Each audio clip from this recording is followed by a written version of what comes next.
The mission of Phiblex is to conduct bilateral training, increase the combat readiness of U.S. and Armed Forces of the Philippines, and to improve the quality of life of the Filipino citizens.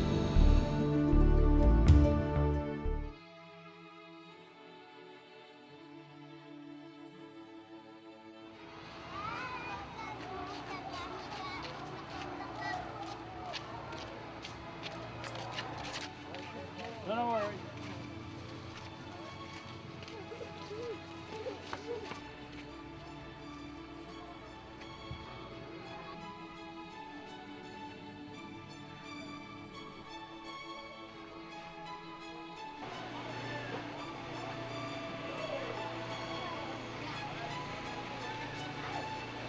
Our main purpose out here today is, or actually this exercise is to build a 3-room schoolhouse for the children of the Philippines.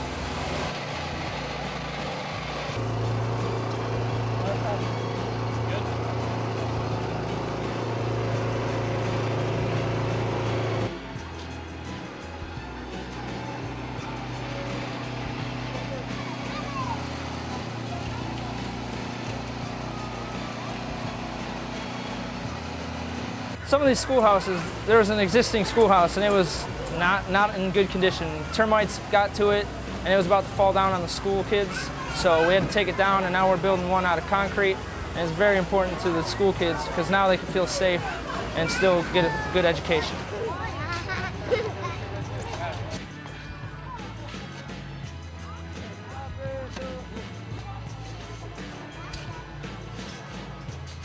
We're obviously behind schedule. With the typhoon that came in before we got here, it pushed us back. The supply is not coming in on time, but as of right now, the progress we got, we're actually ahead of schedule on what we have accomplished because we didn't think we'd be as far as we are now. So we have to do other things instead of go in like sequence of how to build the schoolhouse.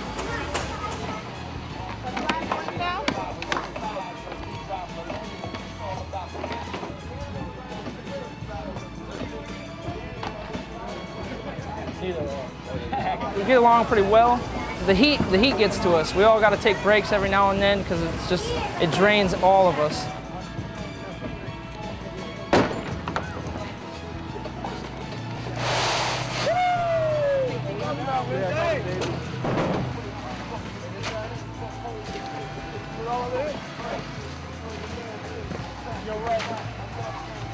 Well, the Philippine Armed Forces, we're working with the Army.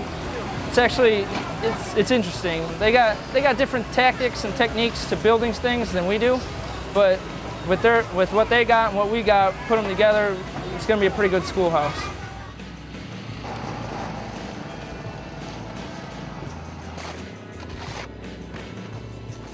We are the counterpart in building this school, this 3-room school. The population of students in this school is more than 1,000. And this 3-room school will help a lot.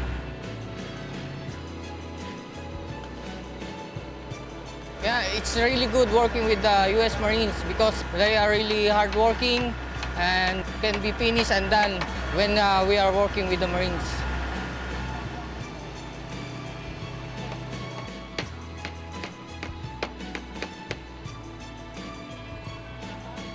With the present tempo of material deliveries and hardworking men here, I think there's no reason that this project will not be finished on time.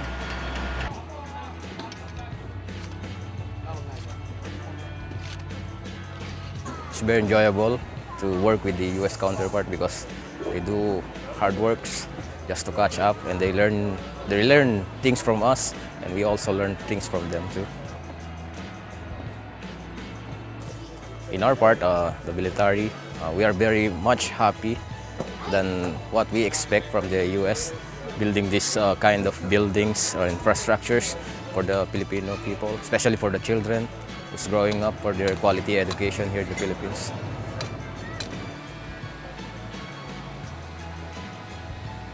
We're currently building a 1-room schoolhouse for the Kalampang Elementary, which is about 140 kids here at the school. They expect to be surging by 50 students, and so that's why part of the reason why we're building the school is to help with that surge. And if you take a look, we're building this schoolhouse from the foundation up, all brand new. What we did today is we poured the footing and the apron out front. We're also putting the steel roof on right now, girders and trusses. We're currently we're from NMCB-1, Naval Mobile Construction Battalion 1 out of Gulfport, Mississippi. We're deployed right now to the island of Okinawa. We're participating here with the Philippine 355th Air Wing. They're at Clark Air Base as well. It's great working with the Filipinos. They have plenty of experience in building schoolhouses. I think this is the third one they've done in the last year and a half. So they have a lot to teach us about the schedule of work and how to execute it. And our guys have a lot of skills in technical and quality control as far as how to build forms properly, how to make sure things are done properly. So we combine the two skills of knowing how to build and knowing how to build properly.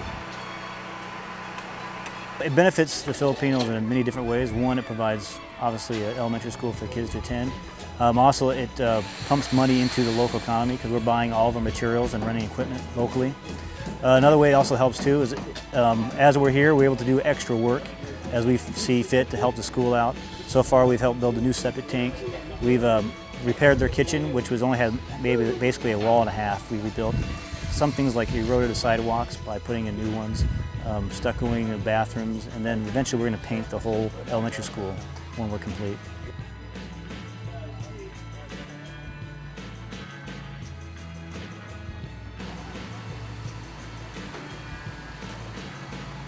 We're very happy that finally we finished this job, we finished this school.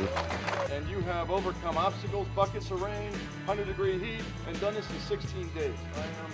I am amazed at the work, and I'm Of course, we feel sad because this will be the end of our team with the US. So perhaps this will be the last day or days to become for us to be separated and back to the unit again.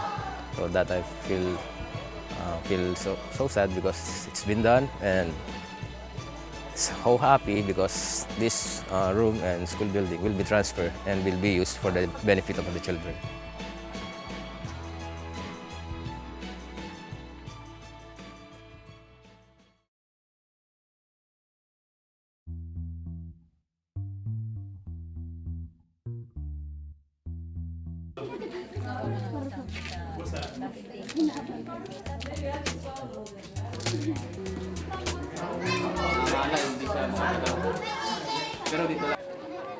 We came up here as a part of the Phiblex exercise to help the local people. This is a population that doesn't have a lot of access to medical care.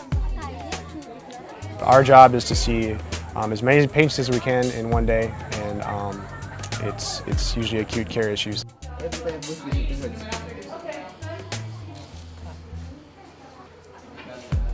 People will come in with skin infections, with upper respiratory infections that they don't have anybody else to see for those problems. So we'll see them for that. If there's something that's more serious, we'll put them in contact with the local hospitals, the local docs.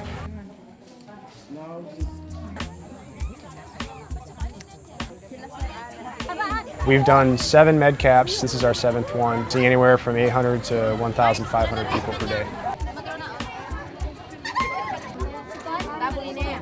It's true that this is only a small part of what needs to be done and doesn't fill the larger need.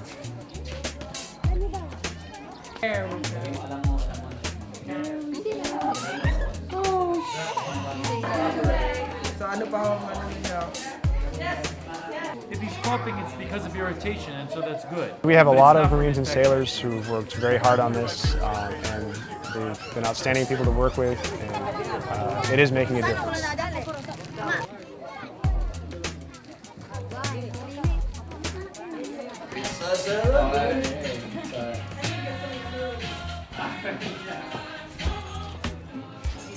Our mission it's a cooperative mission with the AFP dentists, and we're just out here to come on and help the people here get higher level of dental health. Patients come in for consults regarding restoration of teeth. Unfortunately, we're not offering those type of services, and we've been performing simple extractions.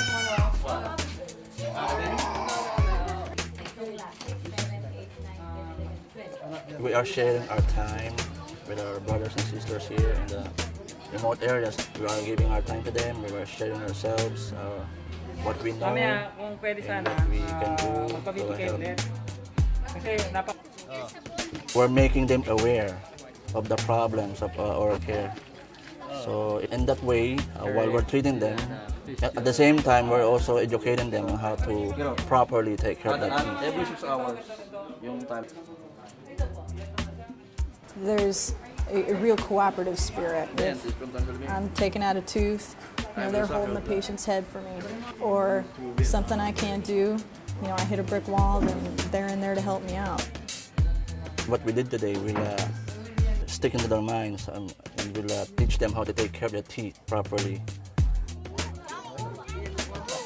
We're here to help people, and in my opinion, these are the people that really need help, because nobody's here to do it every day.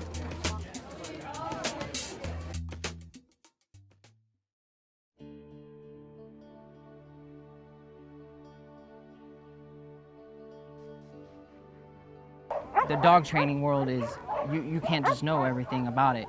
You can advance and make a dog do anything you want him to do, as long as you have the training and the knowledge to do it. We're here to train the Filipino canine and advance their canine techniques and their methods, and as well as share our methods and have them share their methods with us.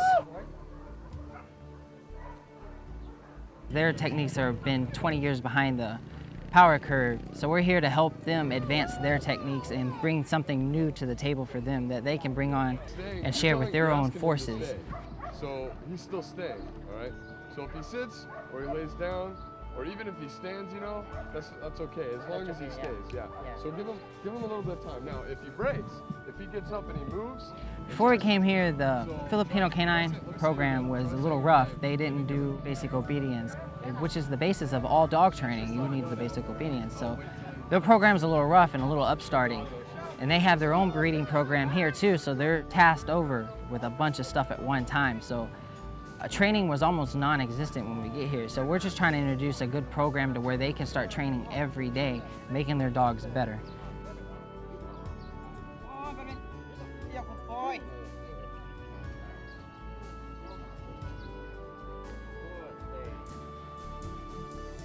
So far, it's been so good. We try to use more of a hands-on technique, because we found that in the dog training world, if you use more of a hands-on technique, they tend to learn faster and they get to see exactly the results that you're supposed to get from it.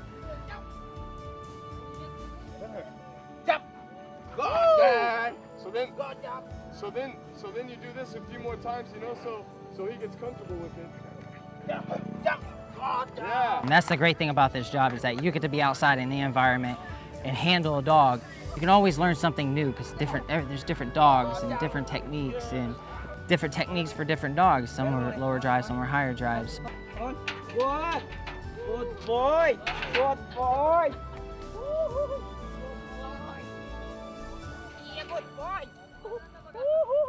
They have dogs that just do detection, and we brought something new to the table as far as new detection techniques. Don't let the dog find me on his own. Now what I'm gonna do is I'm gonna make noises, and we're gonna use these trees over here that's in the little path. Now just because he's watching me doesn't mean he knows where I'm at. We introduced an aggression level to them, which their dogs don't know how to train to attack, so we're trying to introduce that to them at the same time. That's when you work on the bite work and you send him in.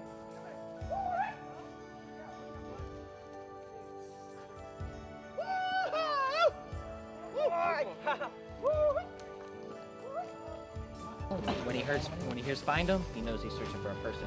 When he hears like the seek command, he's searching for an explosive. It was a great experience for these guys to get out, do some training that they have never done before.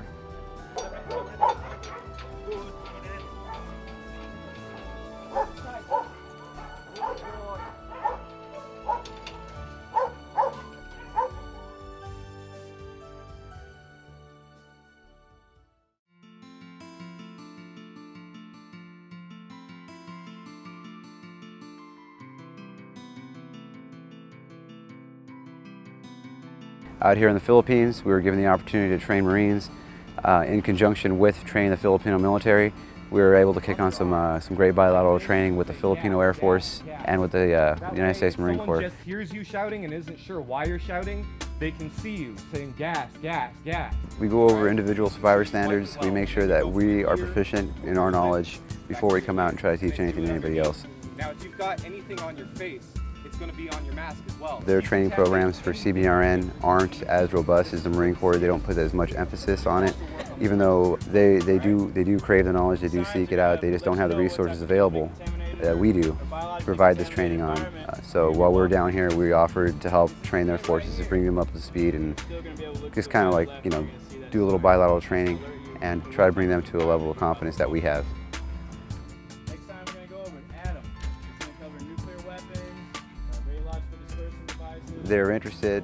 They were very, very motivated during the classes. They participated in pretty much everything we asked them to do, and I think they took a lot from the training that we had. I feel like a bad sunburn. Just remain calm, breathe normally, and everything's going to be okay. The language barrier in the Philippines is really almost non-existent, but they're very proficient in English. One of the challenges for us was just kind of like bring it down to a level where they can operate in, try to offer some, I guess, alternative solutions to situations and survivability standards that they can use without the resources that we have available. And they seem to be very interested in, you know, how we do what we do, and you know, what they can do to actually bring themselves up to, you know, to the standards of the United States Marine Corps. Hey, we going 5 or what? Don't keep cooking. You guys good? Come on, sir. Here in embassy training, I learned many things such as how to use the gas mask, how to survive inside the infected areas where chemicals is already contaminated. I like this training because we learn many things, how to use the instrument, our gas mask. If this is still operating or not. Things that you are here in our country, that we will introduce trainings such as the CBRN and thank you very much.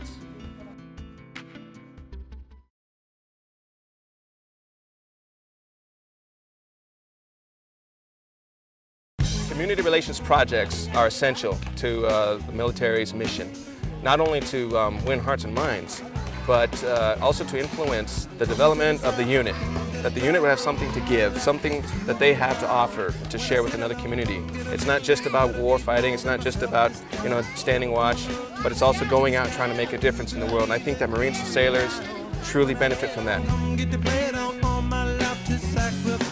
With the comrades, we respond to community needs, clothes, work, manual labor, but most importantly, it's just the relationship aspect. Making sure we get out there, go face to face with the local community and just be friends. Spend time with them and just let them know that we care about them and we're partners on the same cause.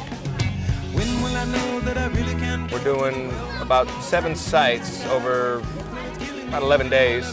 And with that, we're able to really impact the local community and make an influence on who we are. We're not just warriors, we're not just pilots, we're actually people who care.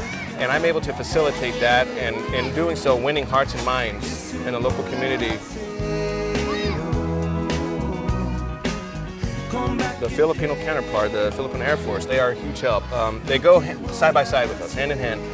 And of course they speak the language, so they're able to talk to the people, because sometimes we'll have a lot of people and they're trying to get in to get some clothes or toys or something. The Air Force can help us monitor the crowd and kind of control a little bit. And also they just get right in there and start distributing these items. And the Filipino Air Force is really great because they don't, they're hard workers. They get in there with us and just do it. It's a lot of fun. And in doing that, obviously, we're building a strong relationship with the Filipino Air Force, and we're having a great time doing that.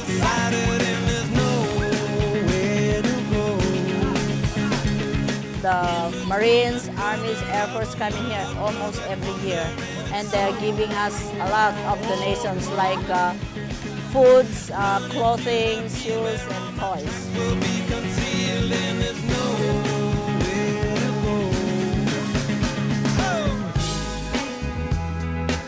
We thank you guys for coming in, and it's really a pleasure for us, especially the kids.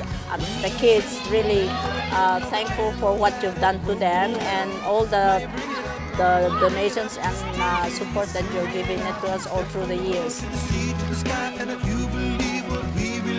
When we're leaving and they're all lining up and waving goodbye and they're smiling and they have the clothes in hand or the toys and they're playing with them, that's when I feel like I've made a difference. We actually did an airborne drop with VMGR 152. It consisted of a heavy drop platform pallet, which is a load that weighed just under 5,000 pounds.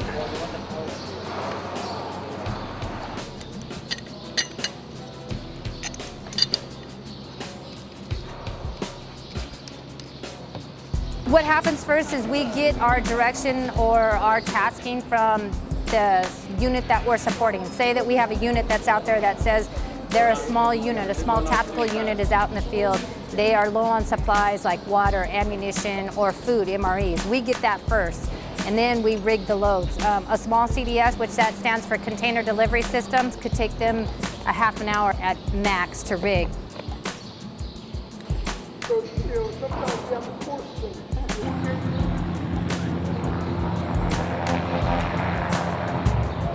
It can be used for anything. We did what was called a high velocity.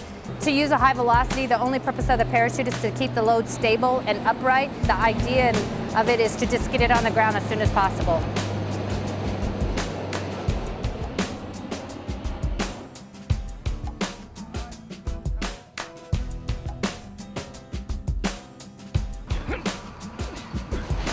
We can drop supplies, water, food, rice. I know that they've been taking rice out there, but if it was an environment where they couldn't necessarily get vehicles in there or they couldn't get an aircraft to land and offload it, we could drop it into them and then they would get the supplies that they needed, especially in the areas that are remote out here.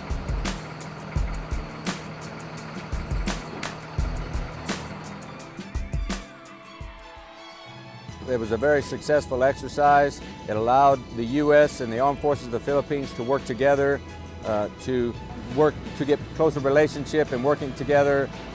It allowed the Marines and sailors to get out into the local populace to assist the children and the local people, and it allowed, from the operational standpoint, it allowed the aircraft and the ground units to be able to work together to learn how each other operates and to create better relationships for the future.